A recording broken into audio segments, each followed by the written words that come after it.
Мужчина по неопытности и невнимательности накосячил на своей новой работе. Для него очень важна эта работа, и для него важны отношения с начальником. У этого мужчины был строгий, эмоционально отстраненный, властный и требовательный отец.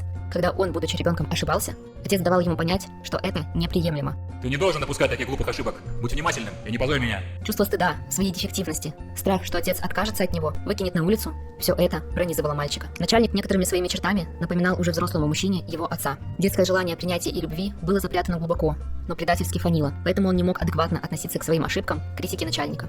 Все это служило триггером к детским переживаниям никчемности и страху отвержения. Поскольку это не единичный случай, такое было и на прошлой работе, и в ВУЗе, мужчина понял, что стоит обратиться к психологу для того, чтобы понять, что с ним происходит, и что поможет ему вести себя адекватно в ситуации. Он попал на прием к схемотерапевту. Она стала обучать нашего героя рескриптингу и развитию режима хорошего родителя. Закрой глаза. Вспомни, когда ты в детстве чувствовал себя так, как ты чувствуешь себя, когда начальник тебя критикует.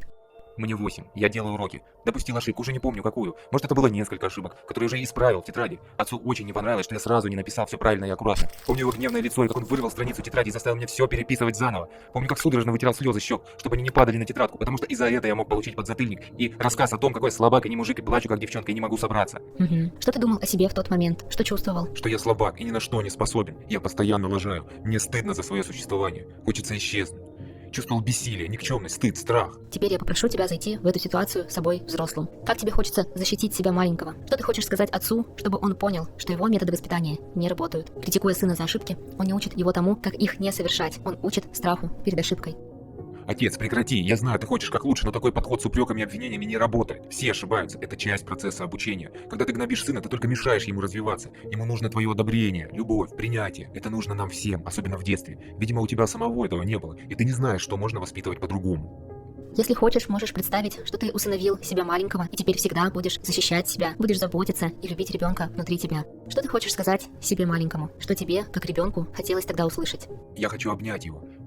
Ты имеешь право ошибаться и исправлять свои ошибки. Ошибки — это нормально. Все ошибаются. Ты умный и способный, я горжусь тобой. Тебе не стоит себя стыдиться, потому что с тобой все в порядке. Твои слезы не показатель слабости, это нормальное проявление эмоций. Знай, что я люблю тебя и всегда буду рядом, что бы ни случилось.